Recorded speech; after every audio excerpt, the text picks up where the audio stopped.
I got the email at 3:17 a.m. It simply read, "We've reviewed your background. You're hired. $250,000 for 6 months. Room and board provided. Report to Gray Marrow Estate by Friday."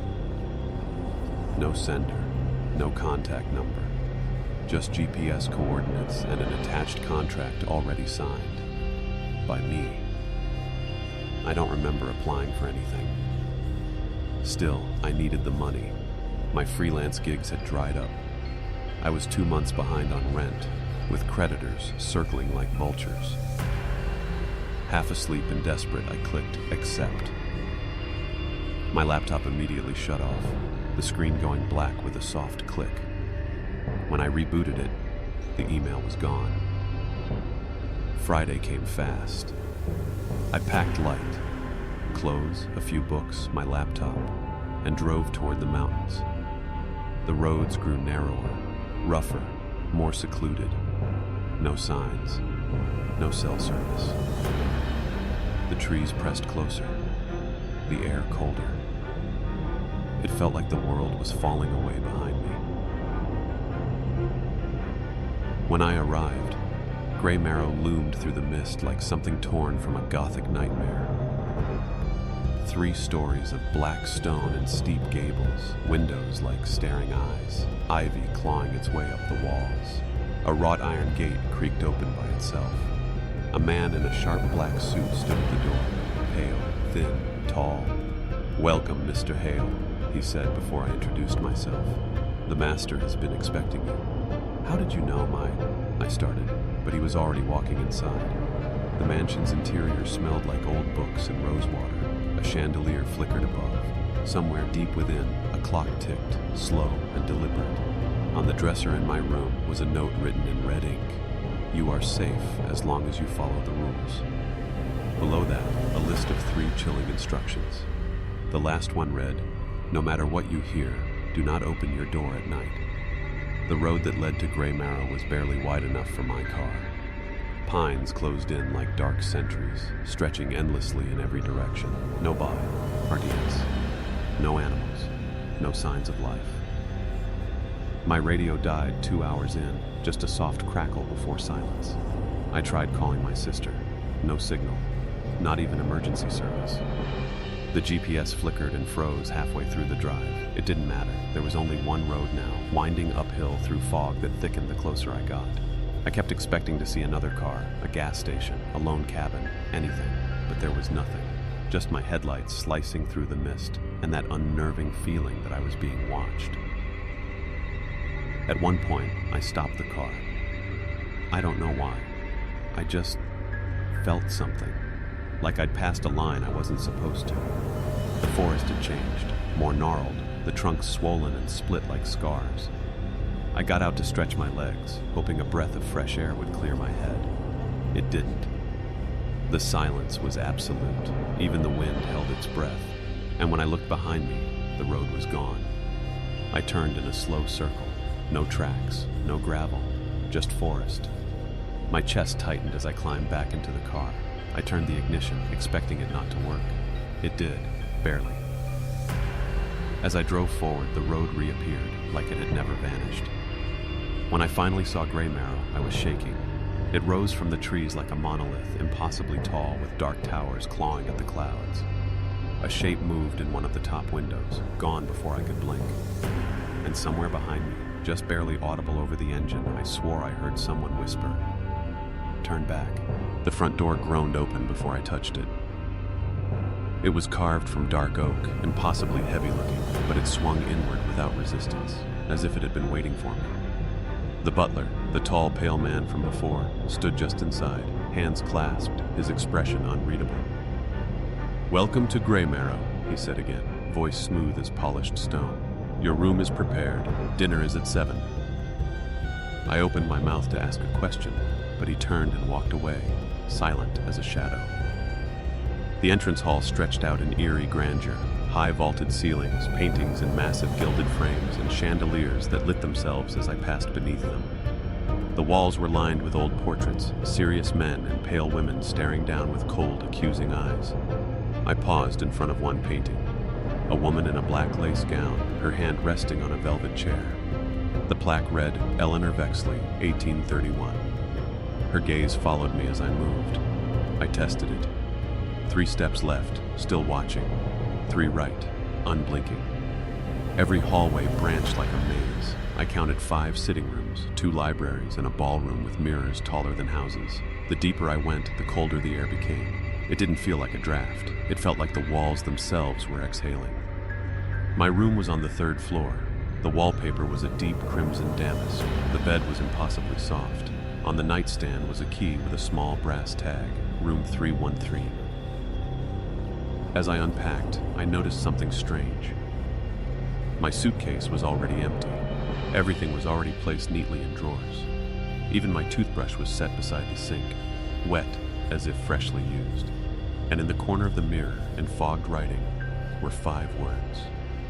We've been waiting for you. I woke in darkness, drenched in sweat. The room was silent, too silent. I fumbled for the lamp beside my bed, but it clicked uselessly. The bulb didn't even flicker. I reached for my phone. Dead. No glow, no buzz, just a black, lifeless screen. A breeze whispered across my neck. The window was closed. I turned slowly. On the dresser, beneath the lamp, a new piece of parchment had appeared. I hadn't noticed it last night. The paper was thick and textured, almost like skin. It reeked of iron and something sour. My fingers trembled as I picked it up. 3 lines were written in crimson script. 1. Do not leave your room after sunset.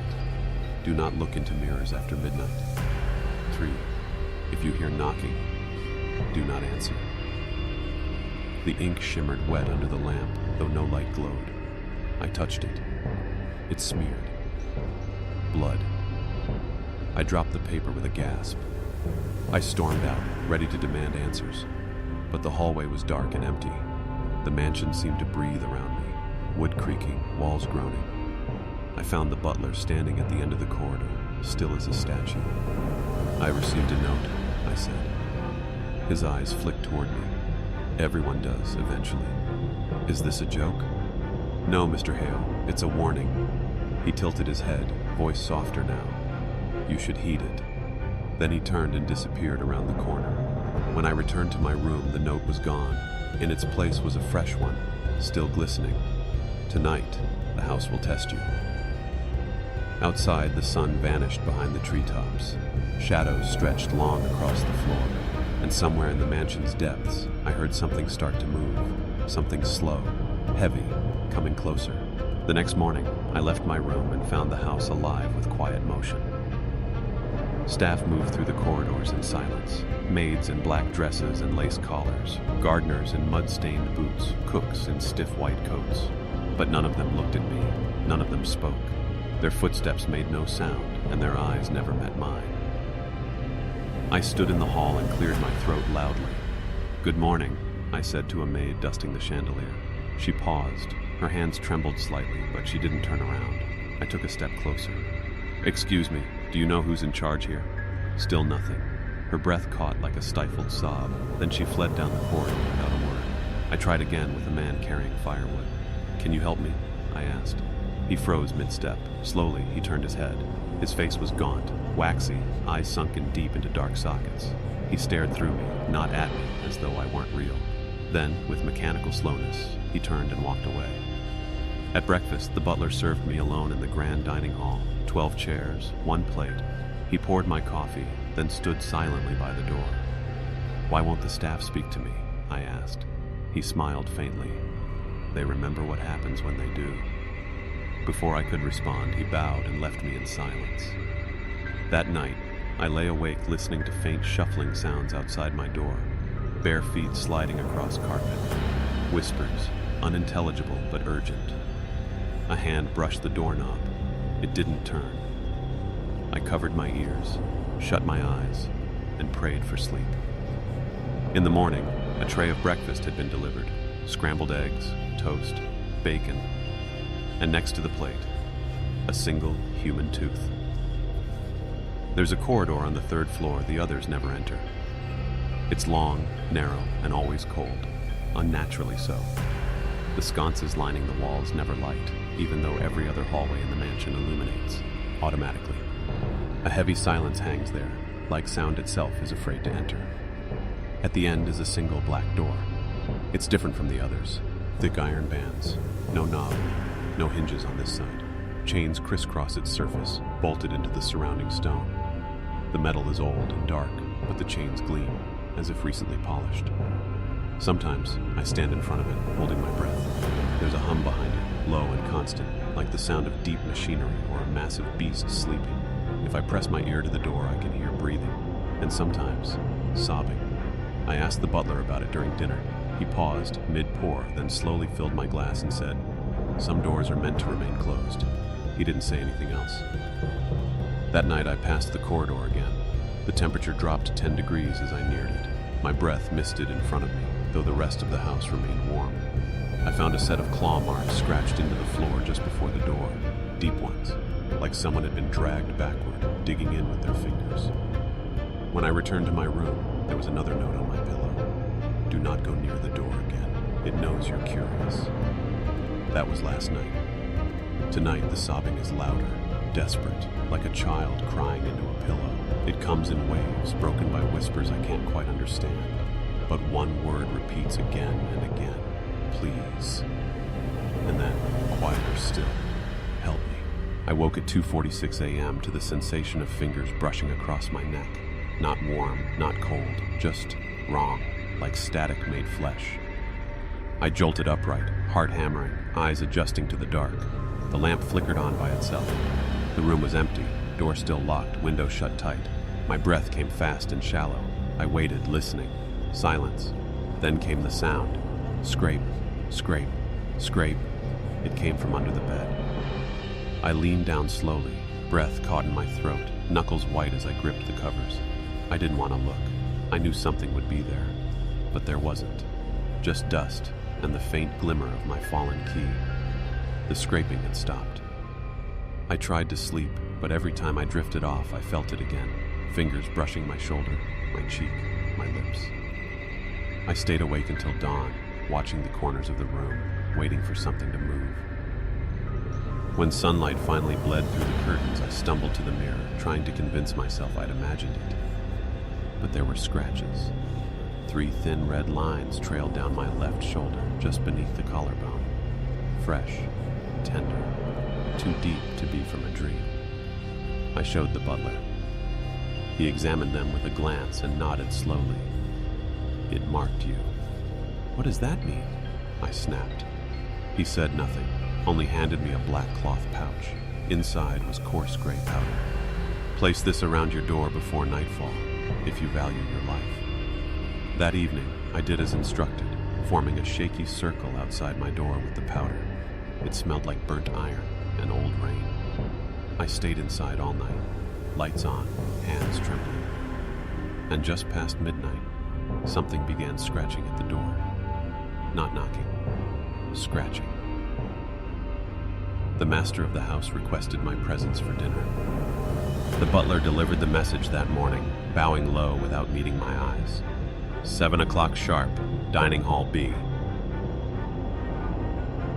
I didn't know there was more than one dining hall. At 6:58, I made my way down the eastern wing. Hallways bent at impossible angles, paintings watched more closely than before. My reflection in the antique glass panels lagged behind me by a second. Dining hall B was smaller than the grand hall, but still vast, lit only by candelabras on a long polished table.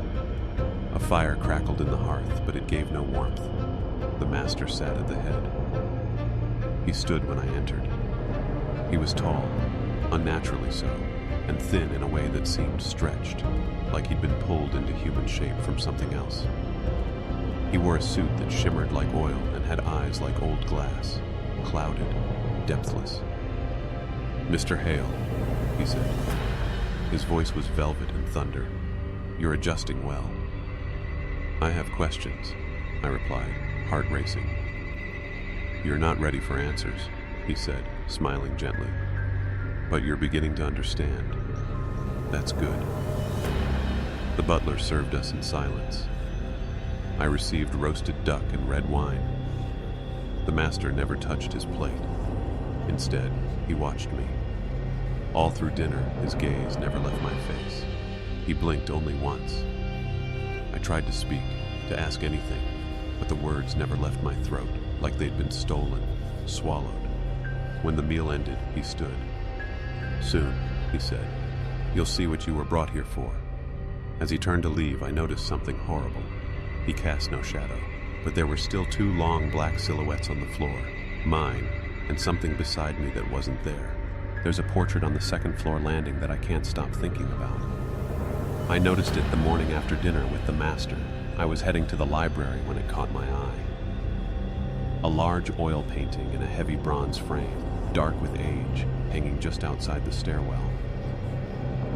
It shows a young man in early 19th century attire, standing stiffly before a background of gray hills and a leafless tree. His face is gaunt, expression unreadable, skin pale as parchment. His eyes, unsettling, pale blue, almost white, piercing. He looked familiar. I leaned in closer and froze. The nameplate read, Daniel Hale, 1823 to 1846. My name, same face, same jawline, same scar above the left brow, one I got falling off a bike when I was 9. I backed away. The next time I passed the painting, his posture had changed. A slight turn of the head, his fingers looked more curled. I chalked it up to nerves, trick of the light, overactive imagination. But it kept happening. Day by day, Daniel Hale, my double, shifted. One morning, his lips curled into the faintest smile. The day after, his pale eyes met mine directly. And then, this morning, I found blood dripping from the corner of the frame. Thick, dark, sticky. No wound in the painting, just the slow ooze of something rotten behind the canvas. I asked the butler. He only said, "The house remembers everyone who's ever belonged to it." I stared at him. Belonged? He offered a polite, empty smile and turned away. Tonight, as I passed the landing, I couldn't help but glance.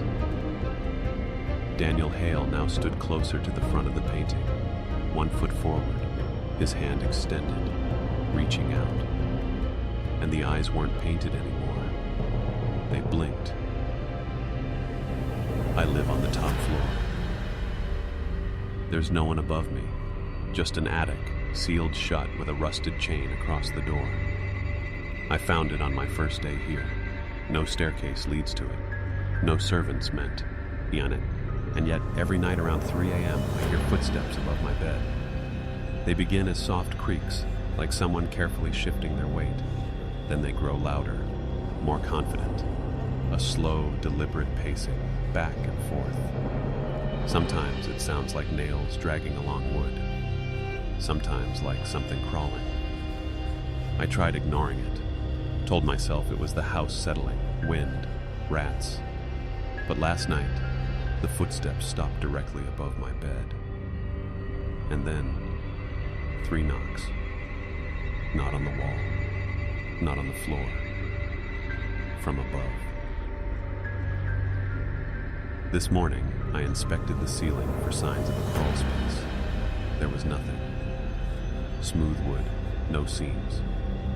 Still, I climbed a ladder from the storage closet, pressed my ear to the boards. Silence. But when I climbed back down, there were dusty footprints beside my bed, bare, long-toed, the size of a child's. I confronted the butler. "There's something in the attic," I said. "Something walking." He studied me quietly, then said, "The attic has no entrance. It has no exit." "That doesn't mean it's empty." "No," he agreed. "It means what's inside doesn't need doors." That night, I slept with the lamp on and a knife under my pillow. I watched the ceiling, every creak stretching my nerves thinner. At exactly 3:03 a.m., the footsteps began again, but this time, they didn't stop above me.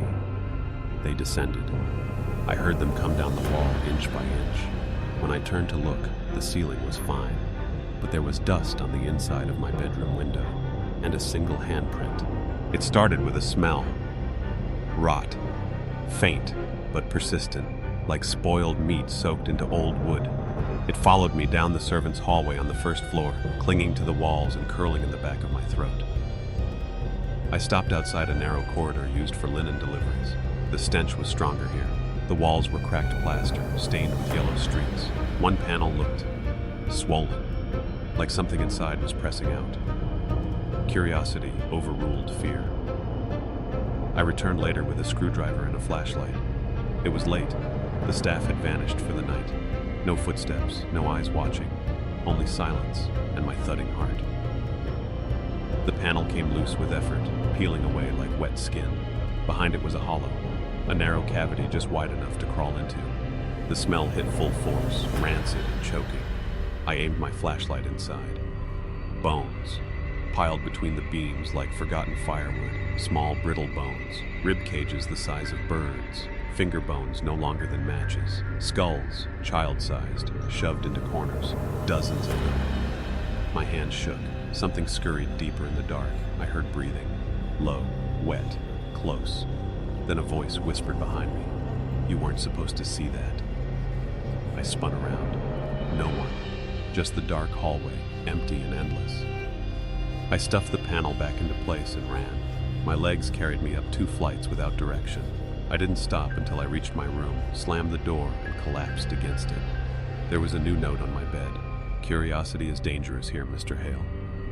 Some walls were built to keep things in. I looked up at my reflection in the mirror. Behind me, for a moment, something crawled past the dresser, too long-limbed to be human, and it smiled. They warned me not to look into mirrors after midnight. I should have listened. It was 12:42 a.m. I couldn't sleep. Images of the bones in the wall kept flashing into my eyelids. I got up to splash water on my face, hoping cold shock might dull the nausea. The bathroom mirror was fogged with condensation, though I hadn't used any hot water. Strange. I wiped it with my hand. What looked back wasn't right. At first glance, it was me, but too still, too pale. My reflection didn't blink, didn't breathe. It stared through me, hollow-eyed and rigid. I leaned closer. So did it, perfectly in sync. Until I stepped back, and it didn't move. My mouth went dry. In the mirror, I slowly tilted my head to one side. Then the head began to loll further and further, until the neck bent at an impossible angle, vertebrae visibly bulging under skin. Blood trickled from the nose. Bruises bloomed across the throat. The reflection dangled slightly, feet no longer touching the floor. I wasn't standing anymore. I was hanging. My real self stumbled back, knocking over the soap dish. The crash broke the spell. When I looked again, my reflection had returned to normal, blinking, breathing, me. But the fog had returned on the glass, forming 5 words written from the inside. It ends like this. Always. I ran my hand across it again. The writing smeared red. Blood. In the morning, the mirror was clean. No fog, no message. But when I leaned in, I could swear I saw a faint imprint behind the glass. My own face. Pale. Lifeless. Just hanging there. And every time I passed it, the faintest shadow swayed gently back and forth. Like something was still swinging. I packed before sunrise. I didn't care about the money. I didn't care about the contract. I just wanted out. Whatever Grey Marrow was, it wasn't just haunted. It was alive, twisted, wrong. The house watched. The paintings moved. The shadows whispered. And the mirror. God, the mirror. I needed out. I threw my bag into the car and started the engine. Gravel crunched under my tires as I sped down the winding path I'd come up less than a week ago. But something was wrong. The road was longer. Twists I didn't remember. Trees denser, like they'd grown overnight. Fog rolled across the asphalt in thick, choking clouds. My GPS was useless, just a black screen with the spinning wheel of death. I drove faster. No signs, no turns. No sound but the dull thump of my tires and the pounding in my ears. Then the road ended. Just like that. Pavement crumbled into dirt, then into nothing, just a wall of trees ahead. I slammed on the brakes, skidding to a stop inches from the trunks. I reversed, sped back the way I came. Minutes passed, then an hour. Still the same trees, same turns, same cracked stones in the road. Then, as the fog lifted for a breath, gray marrow. In front of me, directly in my path. I screamed, slammed the brakes again. The mansion shouldn't have been there. I'd been driving away from it, but there it stood, unchanged, towering, waiting. The front gate creaked open on its own. A note was pinned to the wrought iron bars. Just 5 words, scrawled in that same blood-colored ink. "There is no leaving, Daniel." I looked around. The woods were silent. And behind me, the road was gone. I didn't go back willingly. There was nowhere else to go. The forest swallowed the car, literally. I stepped outside for less than a minute, just to scream into the trees. And when I turned around, it was gone. No tracks, no metal, no sign it ever existed. So I walked back to Grey Marrow. The gate opened for me. Inside, something had changed. The entryway, once lined with velvet drapes and antique portraits, was now an endless hallway of warped, rotting wood. No windows, just old wallpaper curling at the edges like peeling skin. I walked for what felt like 10 minutes before reaching the staircase. Only, it wasn't where it used to be. Rooms had moved. The kitchen, once beside the parlor, was now behind a door on the 3rd floor. The dining room had doubled in size, with chairs upside down on the ceiling. When I opened the cellar door, I saw not stairs, but a black ocean, lapping gently against the threshold. Something wasn't just wrong with the house. The house was becoming something else. It wasn't built. It was grown. Worse still, it was responding to me, rearranging, closing paths, opening others, trapping me in loops. I walked through one hallway 3 times, each path darker than the last, until finally, the lights above flickered out, and I had to feel my way forward. I whispered, "Where's the front door?" A voice behind me whispered back, "Behind your eyes." I turned, nothing there. But now, every time I blink, I see doors, dozens, hundreds, opening, closing, breathing. When I finally found my room again, it was different. My bed was gone. In its place, a mirror. And in it, not me, but something watching from the other side. At first, I thought it was just a trick of the mirror. Sleep-deprived, rattled, desperate for anything that still made sense. But the reflection wasn't mimicking me. It was studying me. Its movements came just a half-second too late. Its smile lingered too long. And its eyes were wrong. It blinked when I didn't. I stepped away from the mirror. It didn't. Then it grinned. And that's when I noticed. The reflection's fingernails were black, rotted, jagged like claws. Mine were clean. My hands were trembling. The thing in the glass raised its hand slowly and pressed its palm flat against the inside of the mirror. A sharp crack sounded behind me. I spun around and saw myself. Not in the mirror, in the room. Same clothes, same face, same eyes. But this version of me was off. The movements too smooth. No blinking, no breath. It smiled and spoke in my exact voice. "Don't worry, Daniel. I'm taking over now." I backed into the corner, hands raised. "What the hell are you?" It tilted its head.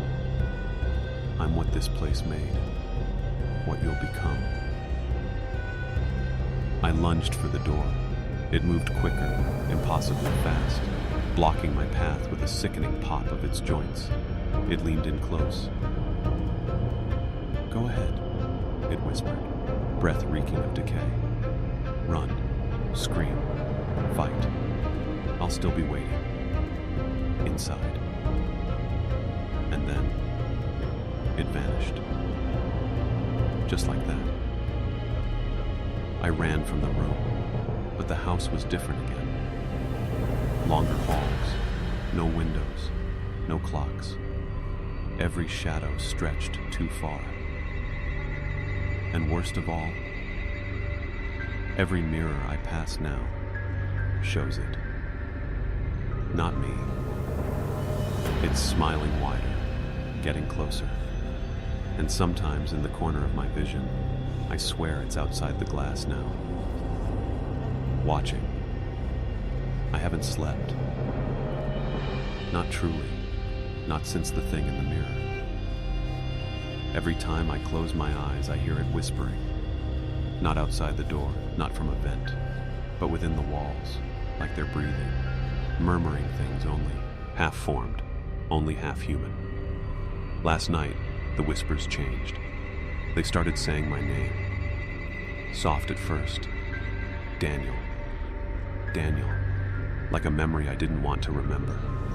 Then louder, more urgent. Dozens of voices, layered, scraping and echoing behind the plaster like fingernails down bone. I pressed my ear to the wall. The moment I did, I felt something on the other side press back. Cold, wet, alive. I stumbled away, heart pounding, but the voices didn't stop. They followed me down the hall, repeating my name over and over until it lost meaning. Daniel, Daniel, Daniel, Daniel. It sounded like mocking now. Desperate for silence, I tore apart the bathroom cabinet and shoved cotton into my ears. It helped until the pipes started knocking, like fists. Then came the groans, deep, low vibrations that shook the floor beneath me. And then came the laughing, not human, not joyful, but wheezing, guttural, like 1,000 broken throats gasping together. I tried to leave again. Of course I did. But the front door was gone, just a wall now, seamless, like it had never been there at all. I found a hammer in the tool shed and started swinging, tearing through drywall with manic force. Behind it, not studs, not insulation, a corridor, narrow, damp, lit by a single swaying bulb far in the distance, and carved into the wood at the entrance, in trembling script, "You're inside it now." I dropped the hammer, and the whispering turned into footsteps. The corridor behind the wall wasn't made for people. The ceiling was low, the walls too close, bare wood and wet stone pressing in from all sides. I had to stoop to move forward, the bulb swaying above me, casting long, twitching shadows, like something behind me was always just out of view. Every step echoed, not like footsteps should, but like something mimicking my steps half a beat behind. I moved slowly, quietly. My breath fogged the air, and the deeper I went, the colder it became. My fingers brushed the walls for balance, but the texture was wrong, soft in places like damp leather. Once something pulsed beneath my palm. I yanked it away, heart hammering. 10 minutes in, the bulb behind me blinked out, then the next. I was swallowed in darkness, save for the final bulb, far ahead, still swaying. But I wasn't alone. I heard it, something dragging behind me, long, wet, a heavy, uneven shh across the floor, then a breath right behind my ear.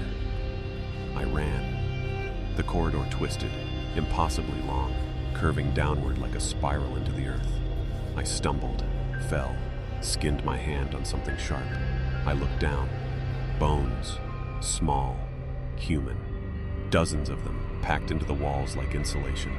Tiny fingers fused into the structure, teeth embedded like pebbles. Some of them still had scraps of clothing, children's clothes. Then I heard a voice. Clear, close, a child's voice. "Help me!" I spun, but no one was there. Just darkness, cold, silence. Then again. "Help me." Closer now. "Help me, Daniel." It knew my name. I backed up until I hit something warm behind me, and the corridor whispered, "You're exactly where we wanted you." Then the last bulb blinked out, and something breathed in my face. When the light went out, I didn't scream. I couldn't. My voice had vanished into the thick, choking dark like everything else in this place. The air smelled of rotten, dim metal, old blood maybe, Something was still breathing in front of me, wet, ragged, slow. But it didn't move. Neither did I. I don't know how long we stood there, face to invisible face, before I dared step backward. My hand brushed the wall again, and this time it felt like skin. Pitted, puckered, warm. I forced myself not to vomit. Then, light. A faint glow just ahead. Pale blue, pulsing softly like a heartbeat. I followed it. The corridor ended at a crooked wooden door. I pushed it open and my breath caught. It was a room, perfectly square. Every surface, walls, floor, even ceiling, covered in white sheets. Beneath each one, a shape. Some human-sized, others smaller. I stood frozen, listening. No movement. Just the hum of that strange light emanating from a cracked glass bulb dangling from the ceiling. I peeled back one sheet. A woman, eyes open, mouth agape in a silent scream, perfectly preserved, like she had died seconds ago. Another sheet. A child, no older than 8, still clutching a teddy bear soaked in something black. His lips were sewn shut with twine. A third. This one, me. Lying on the floor. Identical clothes, same cut on my cheek from the fall, but my copy's eyes were wide open, staring directly at me, and it whispered, "You're not supposed to be awake yet." I stumbled back, and all the covered shapes suddenly twitched beneath their sheets. The door slammed shut behind me, locked, and then the lights went out again. The room pulsed with breathless silence. I pressed my back to the door, fists clenched, ears straining for any sound. For a moment I thought maybe I imagined it all. Then the sheets began to rise. Not from wind, not from life, but as if the air beneath them were remembering how to breathe. One rose, then another. Shapes beneath them shifted, twisted, bones cracked, muscles jerked into movement. The copy of me on the ground turned its head with a sickening creak, eyes glowing faintly blue. "You shouldn't be awake," it whispered again. We weren't ready. My throat burned. I backed away, stumbling between the covered bodies as more of them twitched to life. Child, man, woman, all with dead stares and stitched mouths until the stitches broke open and they all started to murmur. Low, rhythmic, a chorus in a language I couldn't understand. I turned back to the door and pounded against it. No one answered. I tried the knob again, still locked. Behind me, I heard the sound of skin peeling, sheets dragging off, bare feet on the floor. Then a different voice, familiar. "Daniel." I turned. It was the woman from the photo in the study, the one with the sad eyes and long braid. She stood now, uncovered, hands folded like a doll. "You have to hide," she said softly, "before they remember too much." "Hide where?" I hissed. She pointed. A seam in the far wall, almost invisible. I ran toward it as the lights flickered. The murmuring grew louder, hateful. "You don't belong here," the voices snarled. I squeezed into the seam just as the first hand grabbed at my jacket, and as I slid through the wall, I realized I was inside the mansion's memory. The seam in the wall wasn't a passage, it was a throat, tight, pulsing, wet. The walls contracted around me with a sick rhythm, like I was being swallowed. Every inch forward scraped my shoulders and hips against something soft but fibrous, like moving through meat. The air was warm, damp, and smelled like copper and mildew. I wanted to scream, but I didn't want it to know I was panicking. I kept crawling, blindly, through the dark. Eventually, I slid out into a space so silent it rang in my ears. I stood up slowly, wiping slime from my face. I was in a hallway, but not like the others. The walls here pulsed faintly, as if they had veins just under the surface. Thin membranes twitched when I stepped near them. The floor squished softly beneath my feet. Above, dim lights flickered, dangling from organic tendrils instead of wires. This place was alive, and it remembered me. "Daniel," whispered a voice from the ceiling. I froze. Another voice from the wall. "You left us." Then another behind me. You were the last.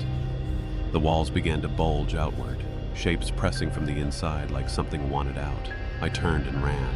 The hallway twisted, narrowed, expanded again like lungs taking in air. The voices followed, whispering, growing angry. You promised. You returned too late. You're not real. A doorway appeared up ahead, wooden, normal. It looked absurd here, like a memory stitched to flesh. I didn't care. I lunged for it and threw it open. Inside, a small room, wooden desk, typewriter, old books, faded wallpaper, and in the center, a mirror. But the reflection wasn't mine. It was my copy. And he was smiling.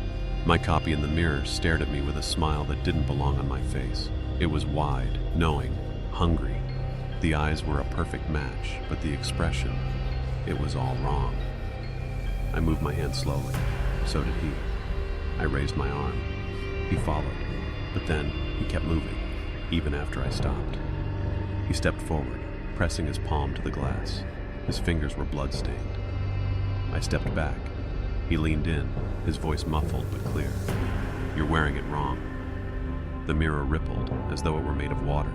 His face stretched unnaturally, bones lengthening beneath the skin, lips peeled back to reveal too many teeth. The smile widened. You don't remember, do you? It hissed. This was always your place. I turned to run, but the room had changed. No door, no desk. Only walls now, pale and pulsing like the inside of a body. The mirror grew, swallowing the wall behind me. It throbbed with light, flashing images in rapid succession. The woman from the study, the empty nursery, the stitched corpses rising beneath the sheets. And me, again and again. Me in different clothes, me in different years, always arriving, always vanishing. Every cycle, we reset, the thing in the mirror said. You forget, we remember, and each time you come back. He grinned wider. We take a little more. The room shook. A low growl echoed from within the walls. My skin prickled, like something inside me recognized the sound. I backed into the corner, heart hammering. The mirror figure stepped forward, pressing his face against the glass, and then he was on my side. The mirror cracked behind him. He whispered, "Time to switch." I stumbled backward as he stepped fully out of the mirror, wearing my face, but somehow more confident, smoother, like a perfected version of me carved in flesh. The glass behind him shattered silently, shards hovering midair like frozen raindrops. "I've waited so long for you to come back," he said, voice matching mine perfectly. I wanted to run, scream, fight, but my limbs refused. I was frozen by something deeper than fear. Recognition. "You always leave me here," he said softly, circling me. "You take the outside world, the fresh air, the sky, and I rot down here, in the house that breathes." He stopped in front of me, but not this time. He reached up and touched my face, gently, almost affectionately. Then his fingers curled and he dug his nails into my cheek. Pain seared through me. I deserved to live. I shoved him. He didn't budge. "You're not real," I gasped. He chuckled. "Neither are you. Not in here.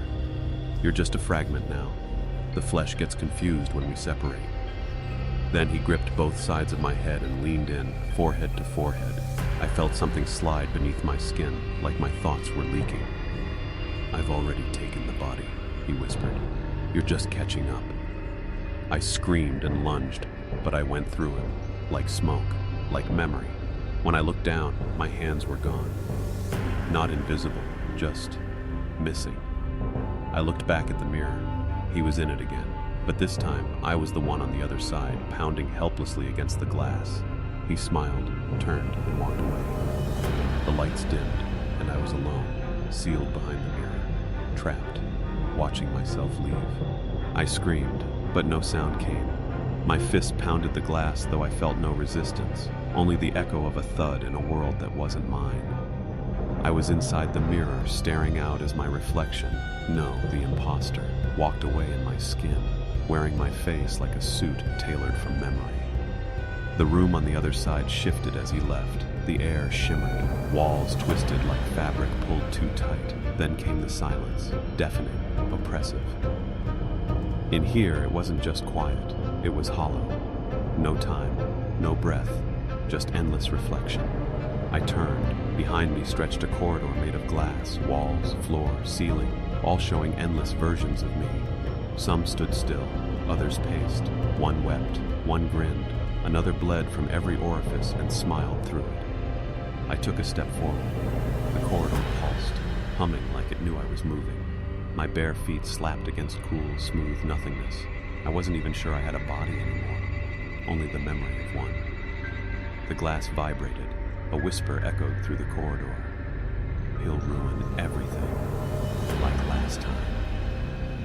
I froze. Another whisper. You broke the cycle once, but you don't remember, do you? Faces began to press against the corridor walls.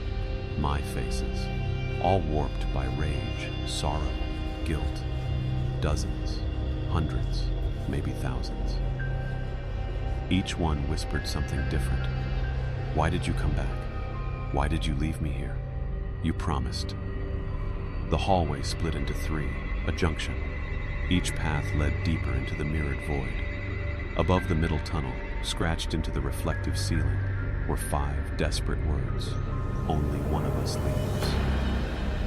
A coldness settled into me, not fear, but acceptance. Because somehow, deep down, I knew this wasn't my first time here. I stood at the fork in the mirrored corridor, my reflection multiplying infinitely in all directions. The words etched above the middle tunnel, only one of us leaves, glowed faint, and I now, pulsing like a heartbeat. Each path looked the same, glassy walls, flickering shadows, distorted versions of myself lurking just beyond the surface. But something pulled at me from the left corridor, a strange, warm scent, like cedarwood in old books. From the right came the sound of weeping, familiar, my voice, broken. I chose the middle. As I stepped in, the light shifted. Everything around me rippled like water. My footsteps no longer echoed. They muffled like I was walking on flesh. The faces in the mirrors changed. These weren't mine. They were the others. Men and women, eyes wide with terror, some clawing at invisible walls. One was a child with her mouth sewn shut, silently screaming. Each mirror had a label scratched beneath it. Names: Alan, Cecilia, Jeremy, Greta, Daniel. Daniel? I pressed my palm to the glass. My name was under a gaunt, sunken-eyed version of myself, trembling with something that looked like shame. His lips moved, and I leaned in to read them. Don't trust the body. He'll never let go. The glass cracked beneath my hand. A thunderclap boomed through the corridor. Lights burst, mirrors shattered inward. The entire hall collapsed into a vortex of falling reflections, and I fell with it, tumbling through fragments of people, of me. I hit the ground hard. Wood, dust, a flickering chandelier above me. I was back in the mansion. Alone. The mirror stood tall behind me, unbroken, but my reflection was gone. Just an empty space where I should have been. And behind me, footsteps, slow, deliberate. I turned slowly. There he stood, me, or rather, the thing that looked like me. Same hair, same scars, same tired eyes. But his smile was wrong. It bent too wide. It didn't touch the eyes. It was the kind of smile you'd see just before the knife sinks in. I told you not to look too deep, he said. His voice was mine, perfectly pitched but hollow underneath, like a tape played backward beneath a choir. I backed away. He mirrored me. Every step I took, he took. Then he laughed, low and cold. You still don't get it, do you? This place, it doesn't give you answers. It gives you versions. What are you? I asked. My voice cracked. Why do you have my face? He cocked his head, almost curious. I'm what you left behind.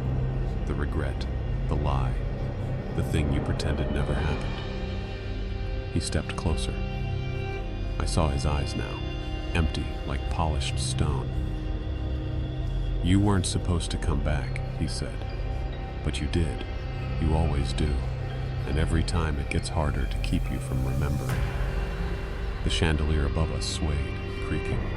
I glanced toward the mirror behind me. Still no reflection. Why don't I see myself? I whispered. He smiled wider. Because you're not real here. A sick chill slid down my spine. You're the memory, he said. I'm what stayed. He lunged. I ran. Down the hall, past rooms that bled whispers, doors that pulsed like heartbeats. I needed to get out. I needed air, sky, something solid. But the mansion twisted behind me, swallowing my steps, reshaping itself as I moved. Somewhere inside, a woman screamed my name. My name. Not his. Mine. The hallway bent. Literally bent, arching like a spine curling under pressure. The wallpaper peeled and hissed, revealing wet black timber underneath, pulsing like muscle. The entire mansion felt alive, and I was being digested. Daniel! The woman's voice echoed again, closer this time. I rounded a C, corner, and skidded to a stop. A room I hadn't seen before stretched before me, enormous and round. It was lit by a chandelier that pulsed like a heart. The floorboards moved in and out like the slow, rhythmic breathing of a sleeping beast. In the center stood a figure, her.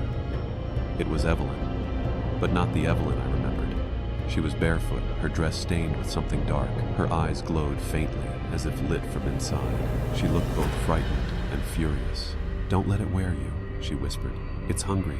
"What is this place?" I asked, breathless. Her eyes darted to the ceiling. It was built to keep something in, but the family fed it too long. Now it's awake, and it wants to become.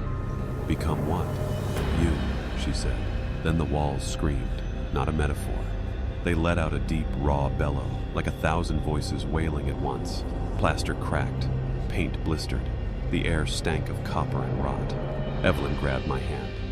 "We have to get to the nursery," she said. "That's where it started. That's where we ended." I hesitated. Behind her, shadows pooled and rose from the floor like smoke forming limbs. "Run," she whispered. The floor quaked beneath us as we bolted across the breathing room, the air thick and wet against our skin. Behind us, something followed. It sounded like footsteps and laughter, wearing my voice. We raced up the spiral stairs, each step groaning under our weight like bones straining to hold. The house shifted with us, walls stretching, banisters warping, portraits on the walls screaming silently behind glass.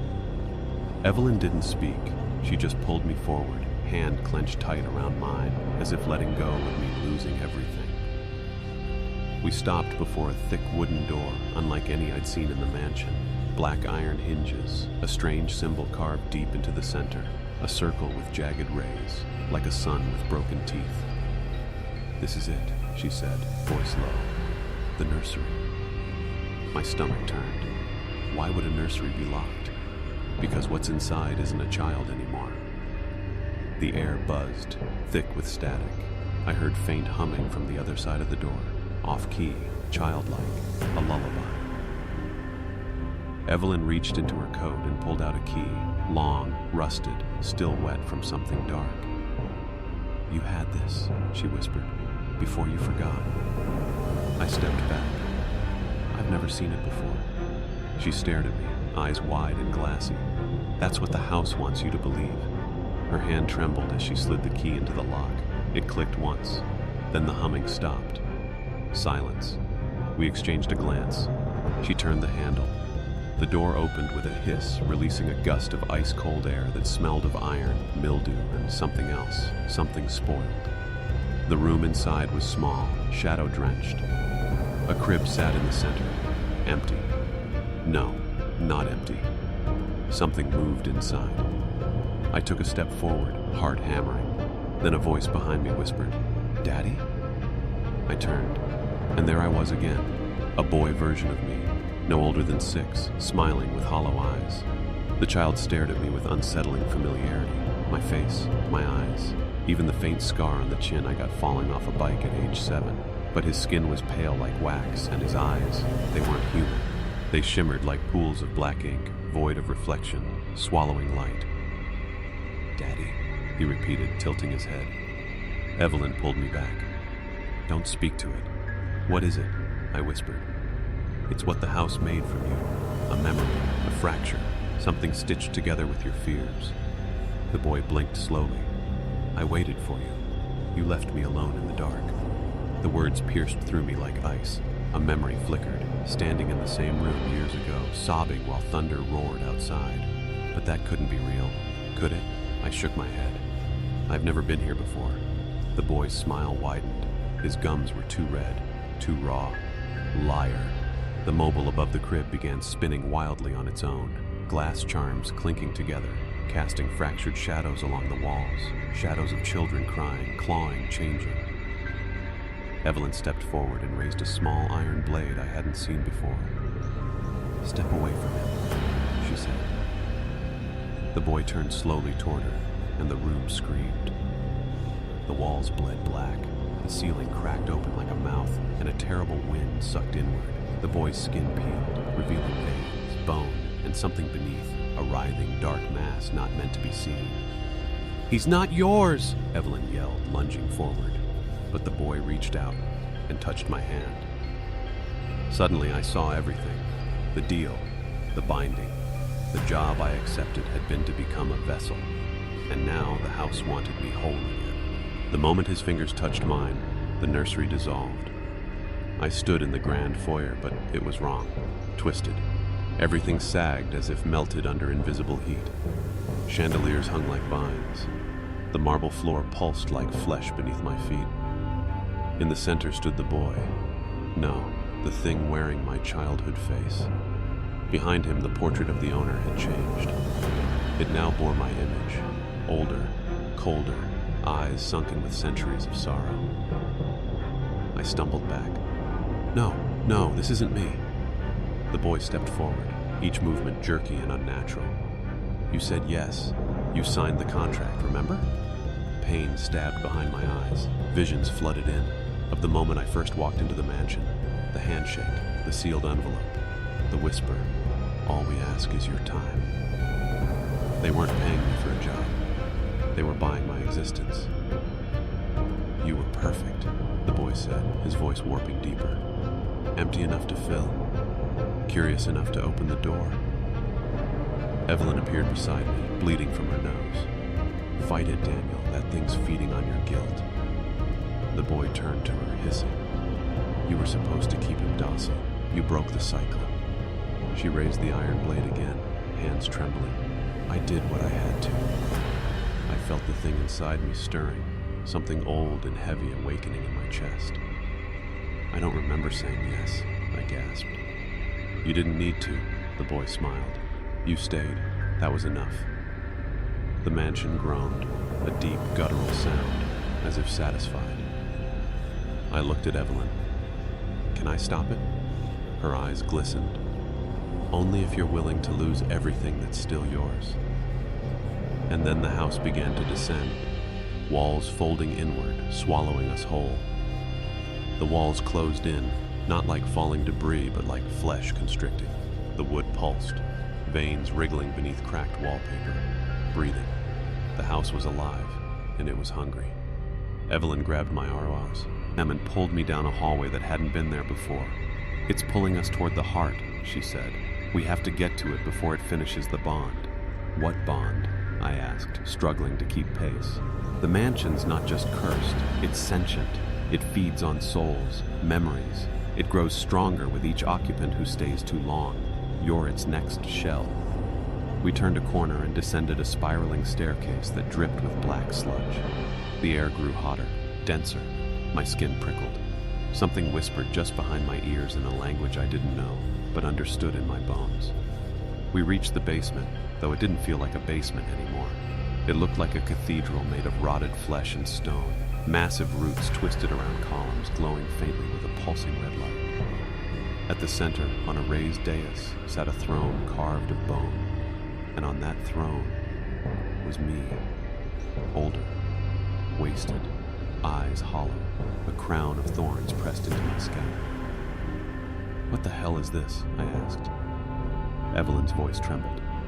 This is what you become, what the house makes you, eternal caretaker, bound by greed and agreement. The older me lifted its gaze. You always come back, he whispered. You never run. I felt something lurch inside, my heart stuttering, my breath catching. If you sit, Evelyn warned, it's over. I stepped forward anyway, unable to stop my feet. The throne called to me like gravity. I was so tired, and the house offered peace. Evelyn gripped my arm, nails digging into my skin. Daniel, listen to me. Don't sit. That's what it wants. That's the last step. But my knees buckled. The closer I got to the throne, the heavier I felt. It was like the air itself thickened into syrup, pressing down on my bones. The older version of me stood from the throne, swaying like a marionette cut from its strings. His voice rasped, dry and broken. You've already lost your time, Daniel. What's left is mercy. Sit. Rest. I looked at Evelyn. Her face was pale, streaked with sweat and fear. Why me? Because you stayed, she said softly. Because you opened the door. Because the house found something hollow in you and filled it. I turned back toward the throne. Every heartbeat echoed louder. My doppelganger stepped aside, gesturing like a gracious host. The throne pulsed faintly, as though sensing its new occupant. Then I heard them, the others, whispers from the walls, voices of all who had come before, past caretakers, victims, guests who took the job and never left. Their voices overlapped, begging, weeping, warning, don't sit, please. Too late for me, run. I clenched my jaw. What happens if I don't sit? Evelyn raised the blade again. Then you have to fight it. Every lie it ever told you, every truth you buried. This place doesn't just feed on people, it feeds on what they hide. My skin crawled. Images flashed. My father's grave, my empty apartment, the letter I never opened, all my guilt exposed. The throne grew brighter. I'm not ready, I whispered. The old me nodded solemnly. You never are. And the house waited. I stepped back from the throne. It pulsed brighter, as if offended. The room shuddered. Not an earthquake, something deeper, organic, like the house had lungs and I'd just made it hold its breath. Evelyn grabbed my wrist. You have to reject it. Say it out loud. The whispers returned, louder now. Hundreds of voices clawing through my skull. It's yours. Take your place. End the cycle. I staggered. Blood dripped from my nose. The throne's roots spread across the floor, black veins seeking my feet. Behind me, my double watched with lifeless eyes. Then he smiled. No, I muttered. I won't. The roots paused. I'm not your vessel. I'm not your prisoner. I turned to Evelyn. How do we destroy it? You don't destroy it, she said. You starve it. I understood then. The throne fed on submission, on people accepting the job, the role, the weight. It needed someone to agree to sit. I shouted, voice shaking. I deny the throne. A piercing wail erupted like metal twisting under cosmic pressure. The walls began to crack. Chunks of ceiling fell. The throne twitched violently, sprouting tendrils like arms, reaching. Evelyn tossed the blade to me. Cut the roots! I slashed down. The floor screamed. A sickening howl echoed through the mansion. Black ichor burst from the roots, splattering the room. My double lunged, trying to force me into the seat. His face shifted. Mine, my father's, a stranger's, the house itself. I stabbed him through the chest. He gasped. You could have had peace. Not like this, I said. His body crumbled to dust. The throne cracked down the middle, and the house began to die. The moment the throne split, the entire mansion groaned, a long guttural moan that came from beneath the earth, not just the walls. The air thickened, humid with the scent of rotting wood and burning hair. The chandeliers flickered violently before bursting in showers of glass and sparks.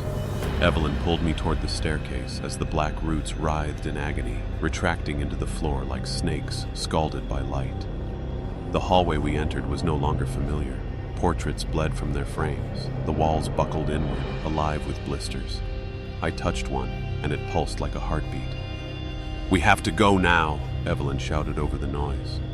We sprinted past doors that had never been there before, dozens of them, all marked with eyes, all whispering our names.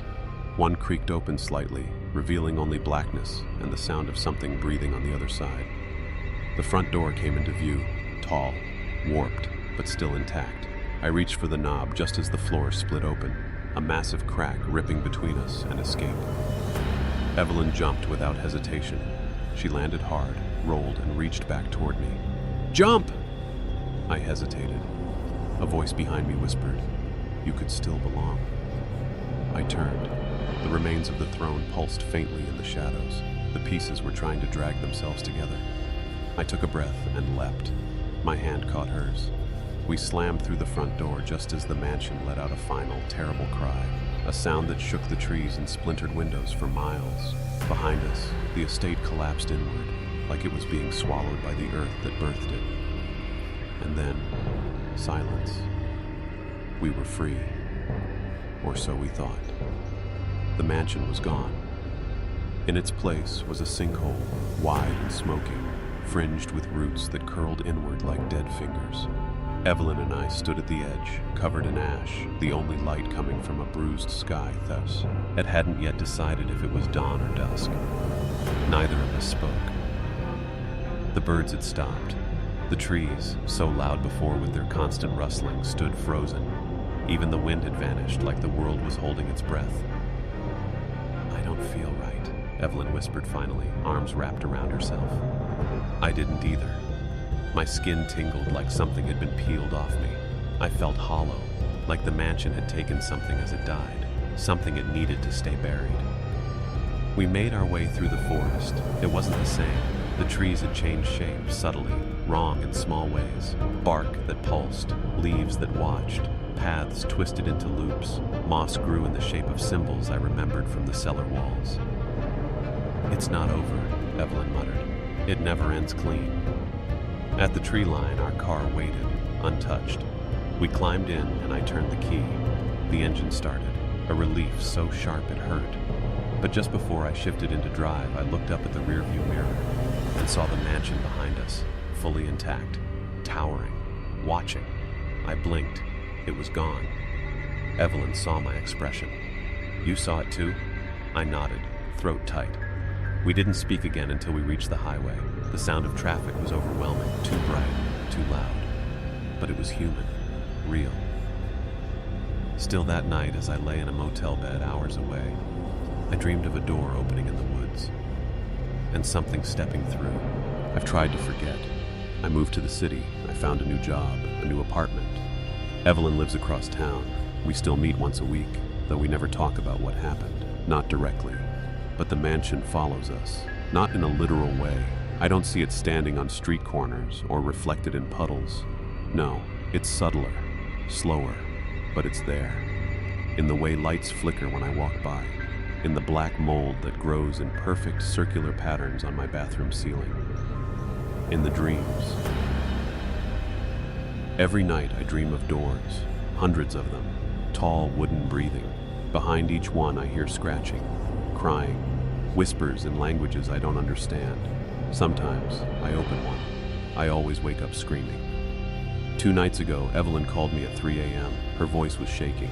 "He was in my room," she whispered. "Who?" "The man in the blue suit, from the painting. He just stood there, watching. Then he smiled." She hasn't answered her phone since. Today I found something in my closet, a single iron key, cold, heavy, the exact shape of the ones the groundskeeper wore on his belt. I didn't put it there. I held it for a long time, heart pounding, before placing it in a drawer and locking it away. But I can still hear it rattling, even now. Maybe that mansion didn't die. Maybe it just moved. Or maybe once you've entered a place like that, truly entered it, it never lets you go. It waits, and it remembers. Tonight, I feel the walls breathing again. The lights are dimming. And I think I hear a door opening. Right behind me.